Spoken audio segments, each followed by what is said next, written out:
Bienvenidos a Claves, esta vez desde Colombia. El entorno macroeconómico, la consolidación de las instituciones democráticas y el potencial de la región permiten a América Latina soñar con un esplendoroso futuro. Sin embargo, tiene un gran desafío. Debe hacer una gigantesca inversión en infraestructura. De ello depende el futuro de la región. Permítanme presentarme, soy Gonzalo Ernesto Cáceres de la televisión alemana y conmigo está en la conducción hoy día mi compañera Dayana Villota de RTBC. Muchas gracias, Gonzalo, gracias por esta importante invitación, gracias a todos. Y esta es una coproducción, los estamos saludando desde Bogotá. Este es un espacio que se está generando desde RTBC, Radio Televisión Nacional de Colombia, en compañía de la Deutsche Welle. Y por supuesto, y sin duda, este es un tema trascendental para el futuro de Latinoamérica. Así que quiero presentarles a nuestros invitados muy importantes, expertos el día de hoy. Nos acompaña el profesor Edgar Vieira Posada, profesor titular de CESA, bienvenido y gracias por atender esta invitación. Muchas gracias a ustedes. Yo he estado siempre vinculado a actividades relacionadas con comercio exterior e integración. Lo he atendido tanto en el sector público como sector privado colombiano, en el sector internacional de integración y ya desde hace ya más de 15 años en la academia, desde donde hemos seguido también esta evolución sobre las necesidades de una articulación competitiva de Colombia en el mundo. Nos acompaña también un experto alemán, el doctor Matthias Reiser, de una empresa alemana muy importante, Kühne + Nagel. Así es, Matthias Reiser, director general de Kühne + Nagel. En total tenemos ya 10 años viviendo aquí en Colombia y Colombia es, sin lugar a dudas, un país con grandes oportunidades. Y nuestro tercer invitado, el profesor Gonzalo Navarro, es profesor de la Universidad Javeriana. Bienvenido y gracias por atender esta invitación. Muchas gracias por la invitación que nos han hecho, me parece un tema muy importante. Yo he trabajado paralelamente entre la academia y la consultoría en todos los temas de ordenamiento territorial y urbano. Y desde luego, creo que las infraestructuras son los elementos cruciales para este desarrollo. Las infraestructuras son los instrumentos cruciales para un momento bastante importante que está viviendo la región, América Latina. Pero, ¿cómo definiría usted, profesor, este desafío que tiene Colombia y que tiene América Latina? Colombia hasta ahora ha manejado fundamentalmente relaciones comerciales solo en el ámbito latinoamericano prácticamente y con Estados Unidos. Pero en este momento se van a venir en 1 a 2 años toda una serie de desafíos y de retos en donde además de consolidar la integración con los países latinoamericanos, vamos a tener ya un TLC con Estados Unidos, con la Unión Europea se espera que arranque a fines de este mismo año 2012, ya arrancó con Suiza dentro de EFTA, que es el otro proceso de integración europeo, estamos negociando con Corea del Sur, con lo cual sería un inicio también de trabajar esta región del Asia-Pacífico a la que seguirá Japón, China y Singapur. En fin, hay una cuestión nueva para Colombia que hasta ahora solo había enfrentado la problemática con sus vecinos y que en este momento pasa a afrontar su inserción en el mundo. Un cuadro muy especial, el de Colombia, pero también una situación que se ve de alguna manera reflejada en las aspiraciones y deseos de otros países que también tienen que hacer una gran inversión. ¿Qué dimensión tiene que tener esta inversión? La inversión yo creo que hoy en día la podemos focalizar en unas 3 áreas latinoamericanas. Por un lado tenemos a Brasil, al fin y al cabo como país emergente y como potencia mundial, figurando ya dentro del BRIC, que tiene su propio proyecto de inserción mundial. Luego tenemos la experiencia chilena de muchísimos años de haberse insertado al mundo y con la cual Colombia hoy podría jugar de manera muy clara al lado de Perú, de México, Costa Rica y Panamá. Estas 6 naciones que están conformando un proceso nuevo, que es el de la Alianza del Pacífico, son las que, en mi opinión, no de manera individual, sino ahora poniendo toda la problemática en conjunto, deben articular acciones de los 6 países para desarrollar su infraestructura, para trabajar su promoción de comercio exterior, para llegar a nuevas áreas como la del Asia-Pacífico, donde Colombia en particular no tiene ninguna experiencia, sí la tiene Chile, sí la tiene Perú. Entonces ahí hay para mí un área clave de inserción de Colombia, trabajar con estos países. ¿Qué sucede, profesor, al interior de Colombia? De pronto, dentro de nuestros gobernantes, políticamente puede decirse que son cortos de vista o que no contamos con los recursos a nivel interno para enfrentar, digamos, todas estas obras de infraestructura y sacarlas adelante. A ver, yo pienso que ambas son elementos que están puestos sobre la mesa. Primero, un descuido de nuestros gobernantes en una visión futurista y de desarrollo, mirando esa riqueza que tiene el país, y un desaprovechamiento de entender toda esta riqueza como un vínculo con el mundo, como un elemento que abarca la oferta hacia el mundo. Pero un descuido muy fuerte en términos de la preparación interna del país, y no lo diría solamente de Colombia, yo lo diría de todos los países latinoamericanos, especialmente de los 6 países de los que está hablando Edgar. Y es que no tenemos no solamente una infraestructura de vías, una infraestructura de puertos, una infraestructura aeroportuaria, sino una infraestructura de soporte que le permite a la población insertarse y ofertar dentro de eso opciones de trabajo, opciones de desarrollo con tecnologías desarrolladas. De pronto estamos también los mismos colombianos un poco cortos en reconocer todos estos recursos con los que contamos y sabernos vender mejor a nivel internacional. Probablemente nosotros no tenemos un reconocimiento de la riqueza del país, y es un elemento que debe ampliarse en la base, que sea reconocido como tal por nosotros mismos o por los países de esta parte de América que están involucrados en un mercado nuevo, en unas nuevas posibilidades, pero que nuestras preparaciones siguen estando vistas solamente desde la academia tradicional y no de mirar cuál es esa inserción que hay que hacer para dar apoyo. Desde luego nosotros no vamos a ser los únicos que vamos a desarrollar esto, es la asociación entre países, la asociación entre entidades, las que va a producir, digamos que este cambio mundial que se está viniendo encima, que a todos nos está arrollando, pero que tenemos que hacerle frente. Un cambio mundial que, para que sea realmente efectivo, tiene que colocar al hombre en el centro de la atención, a cada una de las personas. Y en el caso de nuestra región, América Latina, vemos un crecimiento gigantesco de la población. Se dice que al año 2025 vamos a tener la 4ª población del mundo después de China, Estados Unidos y los países de la Unión Europea. ¿Cómo ven los europeos esta realidad latinoamericana en cuanto a infraestructura y a las posibilidades de un entendimiento en este campo? El gran reto que tenemos aquí en Colombia es precisamente la infraestructura o la falta de infraestructura que tenemos. Colombia, y muy aparte de las posibilidades internas, la riqueza interna que tiene otra gran ventaja a nivel mundial, y es su posición geográfica. Es el único país en Sudamérica con 2 océanos, en el Pacífico y el Mar Caribe, y la cercanía también con el Canal de Panamá brinda grandes oportunidades para Colombia en el comercio internacional. El problema de Colombia es que aquí no tenemos autobahn como la tenemos en Alemania, no tenemos una vía férrea, no hay transporte fluvial. Entonces, todo eso son grandes retos. La economía está creciendo año tras año, creciendo a un ritmo muy importante, pero si no invertimos en el tema de infraestructura, Colombia va a dejar de crecer. ¿Existen esas posibilidades de cooperación entre Europa y América Latina en cuanto a este tema, por supuesto, de infraestructura? Proyectos hay. Tuvimos recientemente visitas de Alemania, el ministro Rainer Bomba, con una delegación de gente experta en la construcción de túneles, autopistas, puentes, y cada vez más gente, y no únicamente de Alemania, está viendo en Colombia ese gran rezago en infraestructura que a su vez son grandes oportunidades de inversión. Gran rezago que también a la larga es un gran negocio, conveniente para todos, depende cómo se desarrolle, desde luego. Ahora bien, no deberíamos entender que es necesario hacer una inversión cuanto antes, una inversión en lo posible, estudiada naturalmente, analizada previamente, y al mismo tiempo pensando en que si esto no se hace pronto, cada día que venga va a ser cada vez más caras y más difícil de implementar.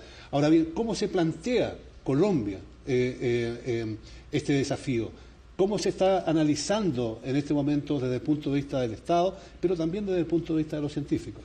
El problema de Colombia es que está llegando con mucho retraso a tener ya algo de claridad sobre el tipo de inversiones y de proyectos que debe desarrollar en materia de infraestructura. Como todos sabemos, el proceso de globalización se generalizó hace ya más de 20 años y Colombia reformó su sistema proteccionista de muchas décadas, comenzando los 90. Sin embargo, no hizo nada en infraestructura. Inclusive en el año 91, en el gobierno Gaviria, que hubo que acelerar el proceso de apertura económica, pasamos al siguiente gobierno del presidente Samper y todavía los planes de infraestructura que manejaba el Ministerio del Transporte se referían solo a acciones locales dentro de Colombia, cuando ya estábamos asumiendo unas aperturas frente al mundo que implicaban incremento de volúmenes de comercio exterior, tanto de exportación como de importación. Cuando vino la negociación con los Estados Unidos en la década pasada, porque recordemos que fue una negociación finalizada en el 2006, que apenas ahora 2012 va a entrar a operar, se trabajó por planeación nacional en todos los departamentos del país la identificación de las necesidades concretas en materia de infraestructura. Eso fue conocido como la agenda interna. Le permitió inclusive a Planeación Nacional conocer región por región qué era lo que se necesitaría en materia de infraestructura.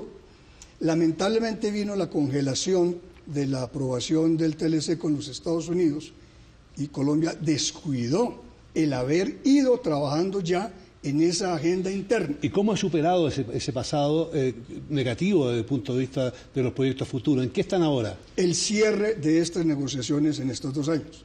En estos 2 años, ya la realidad a enfrentar, no solamente ya con Estados Unidos, sino con la Unión Europea, con Asia-Pacífico, más el resto de América Latina, puso a Colombia contra la pared. Por eso Colombia hoy, si usted le pregunta a cualquier sector de cómo se siente frente a los TLC, el primer punto que le va a decir de debilidad es la debilidad en materia de infraestructura. Entonces, esto ha llevado ya al sector público y privado colombiano a buscar por fin una serie de planes en la materia. Lo que pasa es que más adelante me pienso referir a que este es un país que todavía ha tenido mucho temor a medírsele a megaproyectos. Manejamos cositas chiquitas, puntuales, para arreglar el día a día. No hemos logrado proyectarnos con obras de envergadura como las que podré comentar más adelante. No es el único país al cual le ha pasado esto, ¿no? En la medida en que avancemos en este tema de infraestructura a nivel interno, ¿qué otros campos se van a ver beneficiados? Porque eso también es muy interesante para ese, de pronto, golpe a nivel económico que puede surgir y que puede favorecer a los colombianos. A ver, yo creo que esa es una gran pregunta que nosotros tenemos que hacer y la tenemos que hacer en términos de comprender para mí 3 escalas. 1, ¿qué significa Colombia a nivel global? 2, ¿qué significa Colombia para Latinoamérica o para la América del Caribe? Y otro, ¿qué significa esto para Colombia internamente? El pensar en esto hace que midamos muy claramente los beneficios para dónde van. Hoy, como decía anteriormente, hay una riqueza muy grande. Hay unos productos de exportación y unas cadenas productivas que están teniendo un mercado que no es lo suficientemente fuerte, amén del tradicional café o el carbón que se nos ha convertido en una fortaleza muy grande. Pero hay muchos otros campos, pero que no hemos querido profundizar sobre ellos. Yo creo que el temor al no tener recursos económicos, dinero como tal, le ha permitido al gobierno frenarse y tener temor ante todas estas expectativas. Es allí donde yo creo que tenemos que tocar con mayor fortaleza para involucrar a la totalidad de la población y no que se convierta solamente en la participación de recursos para unas grandes empresas, digo grandes empresas en términos son grandes para nosotros, pero probablemente no son tan grandes para el mundo. Entonces, ¿cuál es el posicionamiento que vamos a tener allí y hasta dónde ese efecto económico va a llegar a la población digamos, de menos recursos del país. Si lo hablamos coloquialmente, el trabajo en equipo es muy importante y esa transversalidad de pronto de una gran inversión en diferentes campos, pues logrará que todo empiece a surgir, ¿no? De alguna u otra forma Claro, y yo creo que se vea el resultado. Indiscutiblemente todo el trabajo interdisciplinario es importantísimo. El equipo no solamente debe ser al interior de Colombia, el equipo debe ser una extensión mucho más amplia, pero con claridad de negociación, porque es otro de los elementos que nos hace falta. Una claridad en el sistema de negociación, que realmente el beneficio llegue a las diferentes escalas de la población nacional. Hablábamos recién del factor demográfico, porque cuando se habla de infraestructura, la mayor parte de las veces la gente entiende por eso de construir carreteras o construir autopistas. Pero nos encontramos en América Latina con una realidad bien interesante y también aquí en Colombia, en el sentido de que cada vez crecen más las ciudades. Se observa que más bien la población tiende a concentrarse en sectores urbanos y hay ciudades que están creciendo de forma gigantesca, por ejemplo, Bogotá. ¿Cómo ven los europeos esta realidad y cómo asumieron en su momento los alemanes esta problemática? Bueno, el tema, como ya lo habíamos mencionado, tenemos tanto en las ciudades problemas de infraestructura, las vías, como lo tenemos de los puertos hacia las ciudades. Por ejemplo, vemos el tema en Alemania. Tenemos 18.000 kilómetros de autopistas. En Colombia tenemos únicamente 900 kilómetros de autopistas y esas ni siquiera es un tramo de 900 kilómetros, tenemos 5 kilómetros aquí, 10 kilómetros acá. Y si vemos el área de Colombia, es 3 veces más grande Colombia que Alemania. Entonces, las distancias, por ejemplo, de Hamburgo a Cartagena, nos demoramos 15 días en un barco. De Cartagena a Bogotá nos demoramos 3 días, pero el flete de Hamburgo a Cartagena vale la mitad de Cartagena a Bogotá, por precisamente esa falta de infraestructura. Adelante, doctor. Si puedo agregar algo, con una particularidad que tiene Colombia frente al resto de las naciones suramericanas en particular. Los Andes vienen de manera homogénea desde el sur. En Colombia se divide en 3 ramales, en 3 cordilleras, lo que hace mucho más difícil la interconexión física. En segundo lugar, la mayoría de los países suramericanos tienen a su población concentrada en la costa, o sus empresas productivas para el comercio internacional están en la costa. Aquí no, aquí el grueso de la producción está en el interior. Luego Colombia tiene que asumir inclusive unos extracostos de movilizar equipos, maquinarias, insumos al interior, transformar y volver a llevar a fronteras y a puertos. Entonces, ahí hay un elemento favorable cuando usted tocaba el tema de ciudades, en el sentido de que mientras para otros países latinoamericanos el reto va a ser poblar sus territorios, Colombia en cierto sentido, la mitad de su territorio ya está poblado, porque es un país de ciudades. Pero a su vez, ese país de ciudades al interior le crea hoy, en materia de infraestructura, unas dificultades mayor para su desarrollo.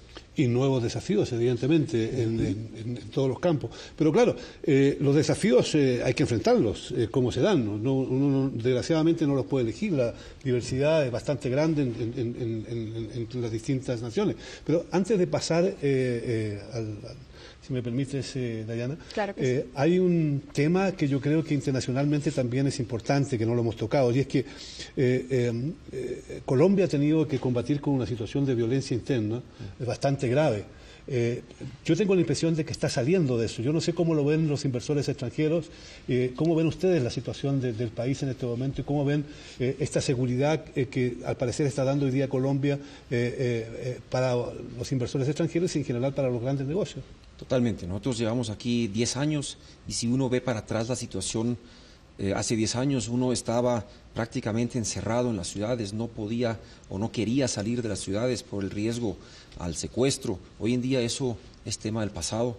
Entonces lo que vemos aquí, si podemos hacer una comparación, yo veo en este momento Colombia como Alemania en 1950. ¿sí? Entonces Alemania salía de la Segunda Guerra Mundial las autopistas dañadas, no había ferrocarril, no había transporte fluvial. Eso es ahora Colombia. Estamos saliendo de un conflicto interno, la seguridad ha regresado, con eso la confianza al inversionista extranjero, y ahora estamos precisamente ante ese reto, ante esa situación histórica de construir esas autopistas que nos faltan, construir las vías férreas, hacer fluvial el transporte de manera masiva. Esas son grandes oportunidades que vemos nosotros como empresa europea acá en Colombia. Interesante que un alemán se identifica, prácticamente está hablando como un colombiano, ¿verdad? Sí. Bueno, tenemos ya 2 hijos, nacieron aquí, acá.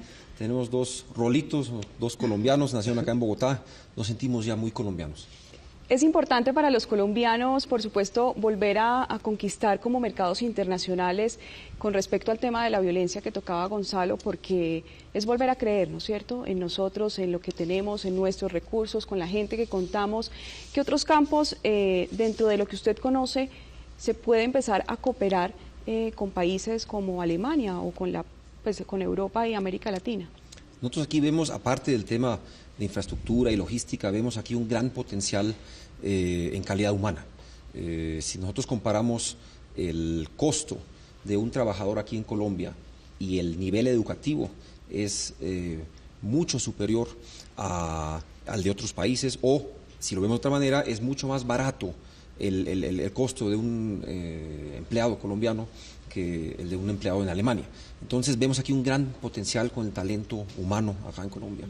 Y estamos también ahí con unos proyectos muy interesantes de cooperación en nuestra empresa, de mandar gente de Colombia a Alemania, ¿sí?, alemanes aquí a Colombia, para que precisamente ese haya un intercambio, claro, se dé.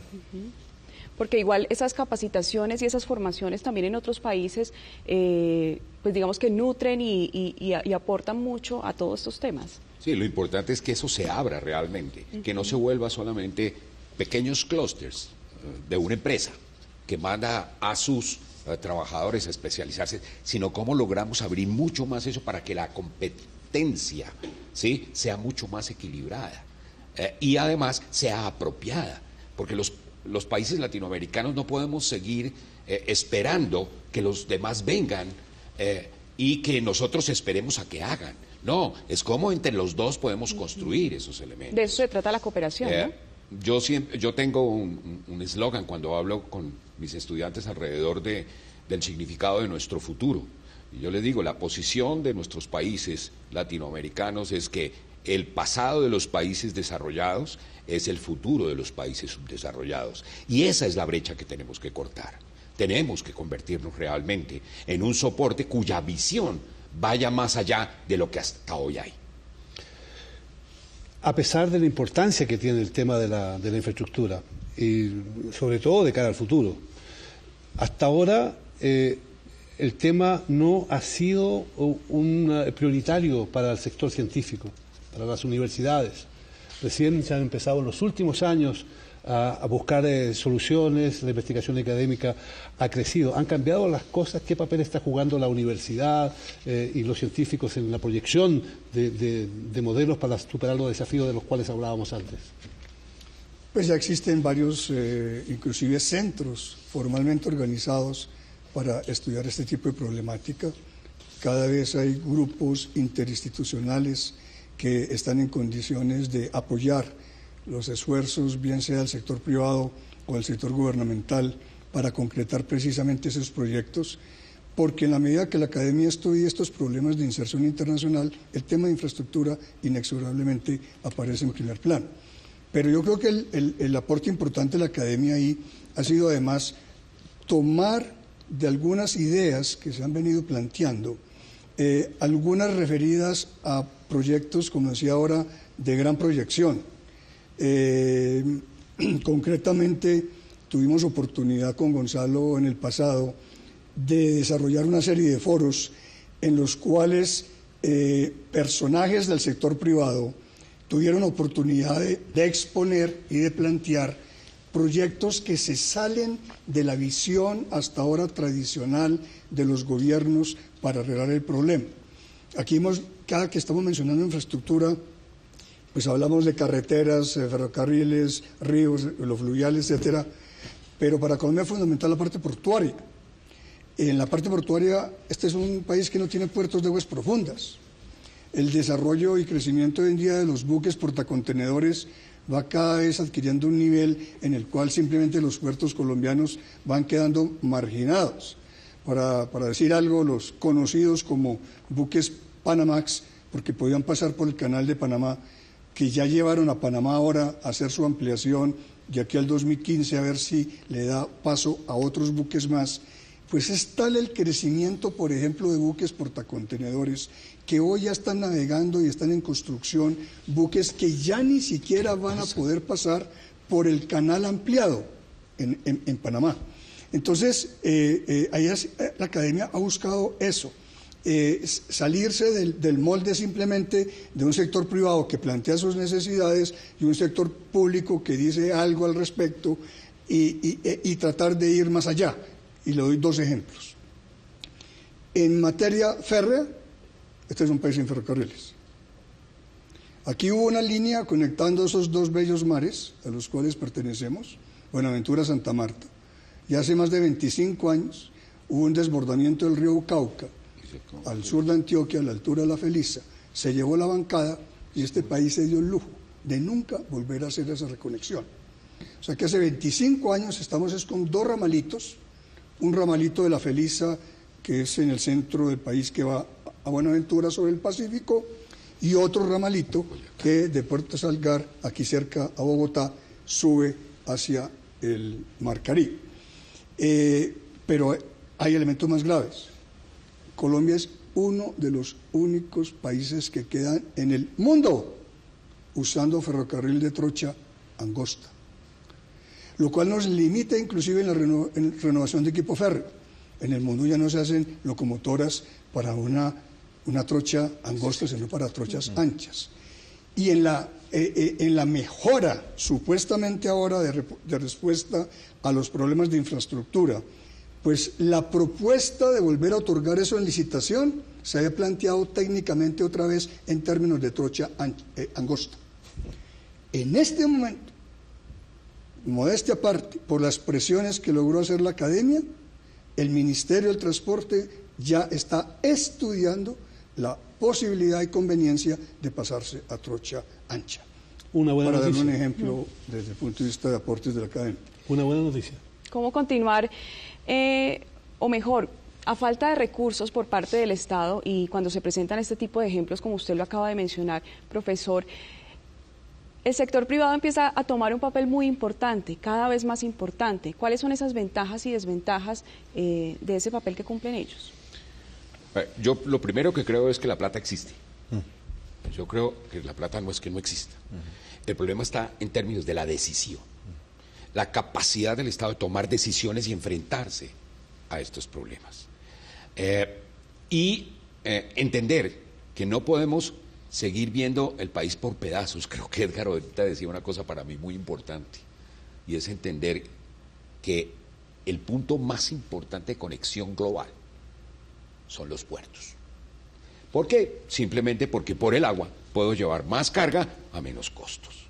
¿Y cuál es la oportunidad que tenemos? En términos de inversión, no tenemos la plata, pero tenemos socios, podemos crear socios. Y esos socios son los que de alguna manera nos van a permitir desarrollar rápidamente esto, pero no nos podemos quedar pensando en esto. Si no lo hacemos ya, no vamos para ninguna parte. Y hablar, por ejemplo, de 2 cosas que todo el mundo se asusta, es hablar de 2 puertos de aguas profundas cuando lo único que tenemos es una playa, no playa turística, sino unos puntos que nos permiten convertir un gran land bridge o un puente terrestre en el puente más corto terrestre que existe sobre la Tierra, que es conectar el Mar Caribe con el Mar Pacífico, para abrir 2 campos. Uno, la conexión Europa-Asia, pero además abrirnos hacia el Asia y abordarlo rápidamente. Una propuesta que lleva ya 25 años, tal vez, Edgar, que nadie ha querido tocar porque tiene un costo político, desde luego, pero no un costo político negativo. Creo que es un costo político de mucha imagen. Todos los países con riqueza y que utilizan ese canal, el canal de Panamá, y que ya no pueden utilizar en los grandes contenedores, en los grandes barcos de contenedores, tienen la oportunidad de hacerlo. Y hay la oportunidad de hacer ciudades, y hay la oportunidad de desarrollar industria que uno tiene que entenderla en las escalas, como decía ahora. ¿Para qué nos sirve ahora? ¿Sí? Esos puertos, probablemente no para sacar la cantidad de productos que tenemos hoy. Bueno, el problema no es hoy, el problema es que esto va a ir creciendo y desarrollándose en el tiempo, y eso es lo que tenemos que ir configurando. Tener esa proyección, ¿no? Exacto. A futuro. Que es lo y más aprovechar importante. la oportunidad del recurso internacional en términos de beneficio nacional y de alguna manera de beneficio del norte de Sudamérica, digámoslo así. Ir más allá. Sí. Ahí hay y soñar con los pies bien puestos en la tierra y con visión de futuro, evidentemente. Ahora bien, recién hablábamos de el Panamá, de los buques post-Panamá, de la importancia de los puertos. Ustedes han visto, al parecer, también esa situación con una visión de futuro. Han hecho una ampliación en Cartagena, Kühne+Nagel, están pensando directamente en el canal de Panamá. ¿Qué visión es la que tiene la empresa de ustedes, Kühne+Nagel, de cara al futuro de esa zona y al futuro de los negocios en esa región? Totalmente. Nosotros como Kühne+Nagel hemos puesto un primer centro de distribución en el puerto de Contecar, en Cartagena, que es manejado por la Sociedad Portuaria Regional de Cartagena. Gente con mucha visión. La misma Sociedad Portuaria de Cartagena está invirtiendo más de 500 millones de euros en la expansión del puerto. Como usted decía, el problema que tiene Colombia es que los puertos no tienen el dragado suficiente para recibir estos grandes barcos. Entonces se está dragando la profundidad de los muelles de 12 a 18 metros para que estos grandes barcos lleguen. Nosotros como Kühne+Nagel hemos puesto, como les dije, en octubre del año pasado, pusimos un primer centro de distribución de 10.000 metros cuadrados en conjunto con la Sociedad Portuaria. Este primer almacén ya prácticamente está lleno y no tenemos ni siquiera un año de haberlo puesto. Estamos ya en este momento, se aprobó ya la construcción del segundo terminal, son otros 10.000 metros cuadrados, y si nosotros vemos a futuro, para el 2015, justamente cuando entra en vigor el nuevo canal de Panamá, nosotros ya habremos puesto 40.000 metros cuadrados de centros de distribución para que clientes que hoy en día quieran vender a Colombia o a la región desde Alemania, pongan sus stocks, sus productos en Colombia, y ya de aquí están más cerca al cliente final para la distribución. Es interesante este ejemplo de inversión privada, sobre todo por la importancia que tiene la inversión privada de cara al futuro, un tema que todavía no hemos tocado. Pero antes de entrar en eso, yo quería recordar algunas cifras de la CEPAL. En el primer lustro de los 80, la inversión en infraestructura de los países en América Latina ascendió a un 3,7% del Producto Bruto Interno. En el segundo lustro de los 90 se redujo a 2,2%. Y los siguientes 5 años se ubicó en 1,5%. Esto significa que hay una disminución considerable en materia de inversiones del Estado latinoamericano en la infraestructura en la región. Y uno se pregunta, ¿a qué se debe eso? ¿Falta de visión? ¿Falta de capacidad de los políticos para entender cuál es la realidad y el futuro de los países? ¿O simplemente no hay dinero? No, es que los países han estado dándole prioridad a otros sectores. Entonces la participación en la torta de la infraestructura va desapareciendo, porque en cambio el lastre, la dificultad y la demora que han tenido los gobiernos norteamericanos es en definir claramente programas concretos de infraestructura. Entonces hoy en día hay algunas herramientas. Uno es con el sector privado poder concretar ya la traída de capitales que no tienen los estados latinoamericanos. Colombia, el Estado colombiano, no tiene recursos con que solucionar las limitaciones de infraestructura. Esto no se puede hacer sino con el capital privado internacional.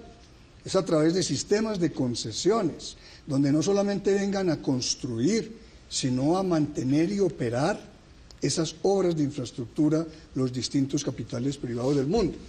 El problema es que ya hoy en día hay muchos capitales privados interesados, pero como no encuentran en los gobiernos la suficiente claridad sobre el tipo de proyectos a desarrollar, entonces pues mucho potencial inversionista llega con el deseo, pero no logra materializarlo en proyectos tangibles. La esperanza es que ya este papel de América Latina de insertarse al mundo, que empieza como a tomar importancia en distintos gobiernos, por fin permita definir ese tipo de proyectos de infraestructura.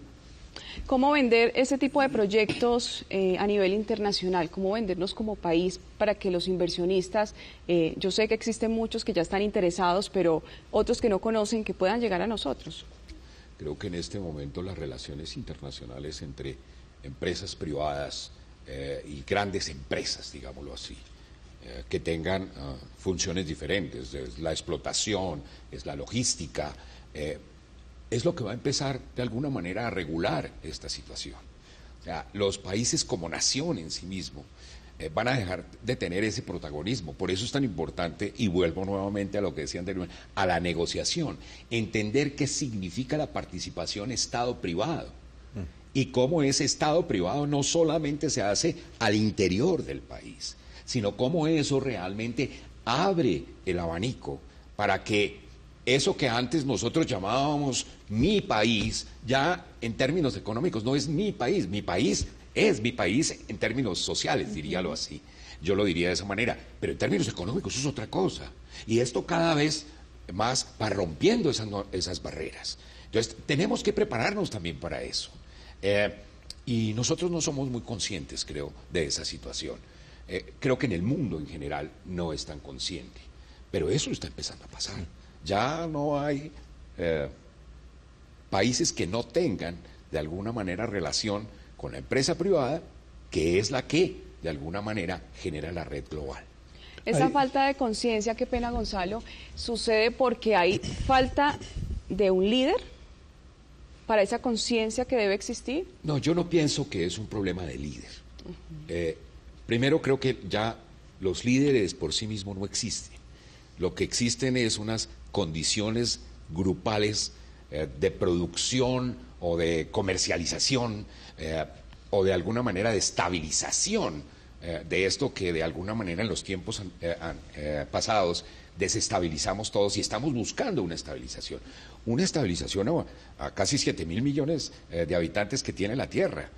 Porque ya no es un problema de yo tengo esto, hago esto y estoy solo ahí. Ahora, ¿esto qué repercusión tiene en la organización social y en la productividad social? Pues en este momento hay algunos paradigmas del desarrollo endógeno. Entonces, ¿cómo nos desarrollamos en pequeñas comunidades asociativas para hacer la competencia en el mundo? Estas, para mí, son las mayores preocupaciones. Yo lo digo, tenemos que hacer la infraestructura se puede hacer, pero ¿y eso cómo lo vamos a manejar? Pero sobre la mención que hace Gonzalo de liderazgo, y sin nombrar países, creo que si miramos alrededor en Sudamérica, aquellos países que han pretendido hoy salir adelante simplemente alrededor de liderazgos son los que más atrás se están quedando en el desarrollo. En cambio, los que están buscando crear institucionalidad, crear condiciones a la inversión, garantizándole seguridad a esa inversión, organizando la adjudicación de las concesiones mediante contratos donde las cláusulas de en qué momento se desembolsa el dinero, previos estudios y demás se logran hacer, es lo que están corrigiendo los demás países que sí están buscando la inserción internacional. Entonces, esa institucionalidad, esa regulación sobre los contratos de asociación, esa garantía a la inversión extranjera, la que va a crear los mecanismos y las condiciones para que estos intereses que hay de empresas privadas del mundo de poder invertir en Latinoamérica y en Sudamérica en infraestructura se atrevan a hacerlo. Hoy es que no sienten que tienen con quién definir esa operación. En la medida que concretemos esas variables, se atreverán a hacer la inversión. Yo quería ir a otro punto. Indudablemente quizás los esfuerzos de un país como Colombia tienen que ver también con la necesidad de darse un mercado latinoamericano amplio. Por ejemplo, ¿por qué Alemania tiene éxito en Europa? Tiene éxito porque tiene un mercado europeo con el cual puede trabajar. Ese mercado en América Latina no existe. Pero ustedes que son una empresa internacional y que tiene operaciones en toda América Latina, ¿ven que los problemas que tiene hoy día Colombia también se reflejan de manera similar en otros países de América Latina? Hoy en día en la Comunidad Europea uno va por la autopista a 150 kilómetros por hora y cruza de un país a otro. Ya no hay aduanas y hay carreteras de 4 carriles. Nosotros, por ejemplo, aquí en Sudamérica, y no solo Colombia, tenemos una frontera común muy grande con el Brasil, ¿ya? Pero no hay una opción para irse uno en carro o con un camión de Brasil a Colombia, ¿sí? Entonces, ¿qué nos toca hacer acá en Sudamérica? Irnos con un barco de Santos hacia Cartagena, 14 días, nos demoramos lo mismo de ir de Hamburgo a Cartagena que de Brasil a Cartagena. Eso es imposible. Necesitamos aquí en Sudamérica desarrollar, no solo en Colombia, sino dentro de todos los países, una red de carreteras que interconecten Sudamérica. No existe hoy en día. Profesor, adelante, ¿qué podemos concluir ya para ir cerrando este tema? Que sé que podemos quedarnos aquí mucho tiempo hablando sobre él, pero ¿qué podemos decir puntualmente? Uno, concretar proyectos de envergadura, de importancia, que no sean solo para arreglar el problema inmediato, sino que concibiendo el futuro y las necesidades que se van a tener de inserción con el mundo, haya unos megaproyectos que permitan salir de ese retraso. Segundo, concretar esa institucionalidad de la cual venía hablando antes, para poder ya discutir esos megaproyectos con el sector privado internacional y que el sector privado internacional se vincule en estos espacios. Pero esos mismos proyectos de infraestructura, en mi caso de integración, cierro diciendo que además tenemos que concretar la integración. Nosotros llevamos 60 años intentando integración al tiempo con Europa, ellos van finalizando la suya y nosotros todavía pensamos que el solo libre comercio nos lo va a arreglar. No, es que si no tenemos escenarios de mercados comunes que permitan manejar unos espacios económicos ampliados, no vamos a tener las condiciones para que esta infraestructura y estos negocios internacionales funcionen. Muchas gracias a todos, muchas gracias por esta conversación, por estas ideas que aquí han surgido. La necesidad de establecer una infraestructura moderna y adecuada es uno de los más grandes desafíos que tiene América Latina. Pienso que estamos en condiciones de asumirla, pero hay que asumirla ya. Gracias por acompañarnos, gracias por estar con nosotros.